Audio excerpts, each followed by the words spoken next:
Sous la bienveillance du coach André Biaba, diplômé ingénieur agronome, s'est déroulée la rencontre en ligne des gens heureux du Fiat France de ce 1er avril 2025. Aussitôt démarré, les participants ont été conduits dans l'exécution de la Marseillaise et du Credo Fiat par les coachs Dambélé Agueratou, assistante maternelle, et Alvin Aclé, assistante à maîtrise d'ouvrage. Allons enfants de la patrie, le jour de gloire est... Je m'engage à être si fort que rien ne peut perturber ma paix intérieure. I commit myself to be so strong that nothing can disturb my inner peace. Ils ont ensuite eu l'honneur d'écouter la voix du coach Agosso Catherine, ingénieur commercial, qui s'est chargé de leur décréter la bienvenue. Je vous souhaite la bienvenue dans notre webinaire qui nous permet de désapprendre pour réapprendre. On se recharge positivement avec les bonnes pensées dans l'amour et le bonheur. En lieu et place de la rubrique Pourquoi j'aime le FIAD, le coach Mata Marie-Grace, collaboratrice d'agent d'assurance, a choisi de partager une exhortation.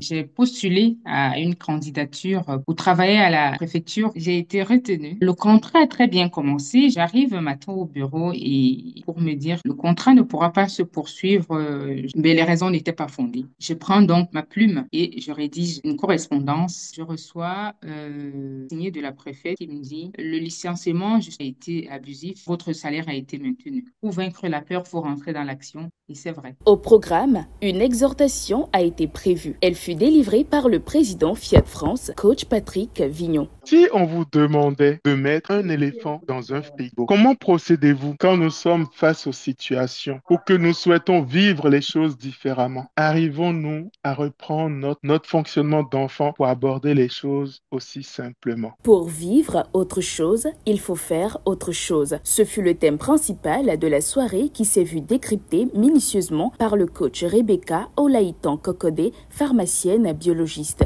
Pour vivre autre chose, il faut faire autre chose. Cher coach, cher ambassadeur du développement, que veux-tu manifester aujourd'hui? Cela dépend de ce que tu es prêt à lâcher, à laisser. Cela dépend de quel prix tu es prêt à payer. Comme l'enfant, entrer juste dans ton histoire, la créer et la vivre. Pour vivre autre chose, il faut que tu revisites ton plan de route. Il faut que tu fasses une autre lecture de ce que tu vis aujourd'hui. Écris à côté ce qu'elle est aujourd'hui et dans une autre colonne ce que tu as envie de vivre. Pour vivre autre chose, il faut que tu changes quelque chose. Il faut que tu fasses autre chose. Il faut que tu parles autrement. Il faut que tu abordes ta vie autrement. Non pas dans l'orgueil, mais dans la vanité, et dans le bon sens et le respect de ton prochain. Pour boucler cette session de la plus belle des manières, ils ont tous effectué une séance de programmation intense sous le guide du coach Chinwe Fina Udekwe, modéliste. Je renonce à ma nature humaine et à ses conditions charnelles. Je proclame mon héritage divin. Je proclame mon héritage divin.